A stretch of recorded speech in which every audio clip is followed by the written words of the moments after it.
अस्सलामुअलैकुम फ्रेंड्स और मेरे प्यारे स्टूडेंट्स, कैसे हैं आप लोग। उम्मीद है आप लोग ठीक होंगे। मैं हूं आपका दोस्त इंजीनियर मोहम्मद वसीम।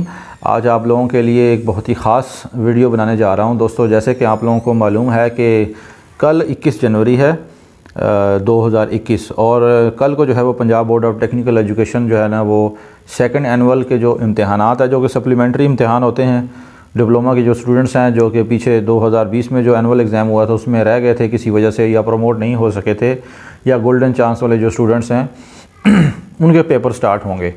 अब जो है ना वो पेपर आप लोगों ने कैसे देने हैं, क्या स्ट्रेटजी अपनानी है, वो पूरा मैंने आपको बताना है इस पूरी वीडियो के अंदर। तो आपने वीडियो एंड तक ज़रूर देखनी है और अगर कोई पार्ट मिस नहीं करना, क्योंकि मिस कर दिया तो फिर यूँ समझ लें कि आप रह गए। तो वीडियो को आगे फर्दर प्रोसीड करने से पहले हर दफ़ा की तरह एक ही रिक्वेस्ट की जाती है कि तमाम दोस्त जो है ना वो चैनल सब्सक्राइब कर लें, जो लोग पहली दफ़ा देख रहे हैं, और साथ जो है ना वो बेल आइकन ज़रूर दबाएं ताकि जो है ना वो जो भी वीडियो मैं बनाऊँ फ़ौरन आपके पास उसका नोटिफिकेशन आ जाए। तो दोस्तों, जैसे कि आप लोगों को मालूम है कि एमरजेंसी के अंदर Punjab board of technical education ने अनाउंसमेंट की। ये कोई 10-15 दिन पहले ही अनाउंसमेंट हुई थी कि जो स्टूडेंट्स हैं जो कि पीछे प्रमोशन क्राइटेरिया में नहीं आए, उनके इम्तिहान लिए जाएंगे सेकंड एनुअल के अंदर। तो उसके लिए जो है वो तैयारी करने का सबसे बेहतरीन तरीका तो ये है कि आप लोग जो है ना वो 5 साल के पहले पेपर उठाएं बजाय आप पूरे कोर्स को पढ़ने के, क्योंकि जितने भी लोग इम्तिहान देंगे, ख्वाह गोल्डन चांस वाले हों या दूसरे हों, उनका कोर्स 100% ही आना है। ये 60% क्राइटेरिया वाला केस जो है ना वो सिर्फ इस दफ़ा जो स्टूडेंट्स अभी पढ़ रहे हैं ना उन्हीं के लिए फ़ायदा है, या जो प्रमोट हो चुके थे उनके लिए फ़ायदा था। तो अब जो है ना वो मजबूरी ये है कि आपको पूरा कोर्स आपको तैयार करना पड़ेगा। उसमें सबसे बेहतर हल ये है कि आप लोग पिछले नेट से उठा लें 5 साल के पेपर, या करीबी जो बुक शॉप होती है जहाँ से डिप्लोमा की किताबें वगैरह मिलती हैं, वहाँ से जाके आप जो है वो उनके 5 साल पेपर लें और उसके बाद उनको हल कर लें। हल करके बाद उसकी तैयारी कर लें, उसको याद कर लें।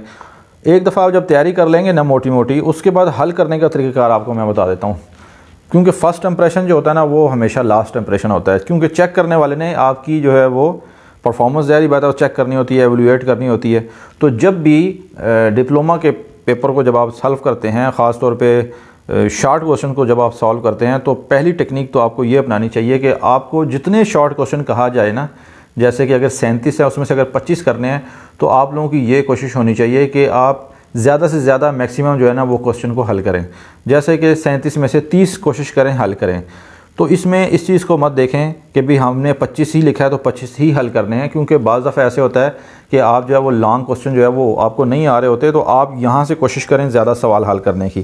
क्योंकि जब भी पेपर चेक करने वाला चेक करता है ना, तो वो ये चेक करता है, सारे उसको सवाल चेक करने पड़ते हैं, एक से लेकर आपने 37 किया ना तो आपको 37 के 37 ही चेक करने पड़ेंगे, और जितने वो चेक करेगा उसने सारे चेक करने, क्योंकि ब्लैंक उसने छोड़ना कोई नहीं है। चेक करने के बाद उसने जब काउंटिंग करनी है ना, काउंटिंग करते वक्त उसको ये ख्याल करना पड़ता है कि वो सवाल उसने चूज़ करने हैं, उनकी काउंटिंग करनी है जिसमें मैक्सिमम 2 नंबर लगे होंगे, और जिसमें 1 नंबर लगा होगा उसको तो वो बाद में देखेगा। अब जैसे फॉर एग्ज़ाम्पल 25 सवाल टोटल देखने हैं, तो उसमें से 20 सवाल ऐसे होंगे जिसके ऊपर आपने 2 नंबर हासिल किए, यानी 40 नंबर तो आपके इधर से पड़ गए। बाकी जो रिमेनिंग जो 5 सवाल होंगे वो वाले चूज़ करेगा जिसमें आपके 1-1 नंबर होंगे। अब आपने सवाल ही अगर 25 अटैम्प्ट किए हों और उनमें से बहुत ही कम ऐसे सवाल होंगे जिसके ऊपर आपके 2 नंबर आए होंगे, तो फिर बेहतर हल यही है कि आप लोग ज़्यादा से ज़्यादा सवालों को हल करें, ताकि उसका फ़ायदा ये है कि जितने ज़्यादा सवाल आप हल करेंगे उतना ही चांस प्रोबेबिलिटी का ये है कि आपके 2 नंबर सवाल में ज़्यादा आए होंगे। तो ये एक टेक्निक है जिसको आपको हल करना है। और दूसरी बात, जब भी क्वेश्चन पेपर को हल करना है ना, उसमें जो सबसे जो आपको ज़्यादा अच्छे तरीके से क्वेश्चन आते हैं ना, उनको टॉप के ऊपर आपने हल करना है। और जब आप टॉप के ऊपर हल करें तो उस वक्त क्वेश्चन को हल करते वक्त उसका नंबर ज़रूर लिखें। अब फॉर एग्जांपल अगर आपको जो पहला सवाल आप कहते हैं ना मुझे बहुत अच्छे तरीके से आता है, अगर वो 10वीं पोजीशन पे लोकेट कर रहा है, तो आपका काम है कि जवाब के ऊपर लिखते वक्त जवाब नंबर 10 लिखें, या सवाल पहले लिख लें 10 और उसका जवाब नीचे लिखें। अक्सर स्टूडेंट्स ऐसे करते हैं कि जब वो पेपर हल कर रहे होते हैं तो वो ऐसे, जैसे उनको 10वां सवाल पहले आता है तो उसको सीरियल नंबर 1 के ऊपर कंसिडर कर रहे होते हैं। अब जो चेक करने वाला होता है वो कंफ्यूज हो जाता है कि यार जो मेरे पास जो क्वेश्चन पेपर आया है वो तो उसमें तो पहला सवाल कुछ और है, इसने जो 10वें नंबर वाला है वो पहले पे लगाया हुआ है। तो इस चीज़ का आपने बहुत ज़्यादा ख्याल करना है कि कोशिश करनी है कि पेपर हल करते वक्त जो चेक करने वाला जिसके पास आपका पेपर चेक करने के लिए जाएगा उसके लिए ज़्यादा से ज़्यादा आसानी पैदा करनी है। तो फ्रेंड्स, एक दफ़ा जब आप पेपर के अंदर जो है ना वो अपने एग्जामिनर के लिए आसानी पैदा कर देंगे तो वो अल्टीमेटली वो जब मार्किंग कर रहा होता है ना वो फ्लुएंटली के अंदर मार्किंग करेगा, यानी चेक करेगा। उसमें अगर आपकी कुछ लाइनें बीच में कुछ गलत भी लिखी हुई आ जाएंगी तो वो भी कुछ बीच में उसको इग्नोर करता चला जाएगा। और उसके बाद तीसरे नंबर पे बात यह है कि जब भी आप लॉन्ग क्वेश्चन अटैम्प्ट करें, अगर आपको नहीं भी आता आप कुछ ना कुछ ज़रूर अटैम्प्ट करें, उसके कुछ ना कुछ आपको 2, 4, 3, 5 मार्क्स मिल जाएंगे। उसका एंड में फ़ायदा ये होगा कि ओवरऑल जब कैलकुलेशन हो रही होती है उसमें अगर फॉर एग्जांपल आपके 1-2 नंबर से रह रहा हो वो आपके वहाँ से कवर अप हो जाता है।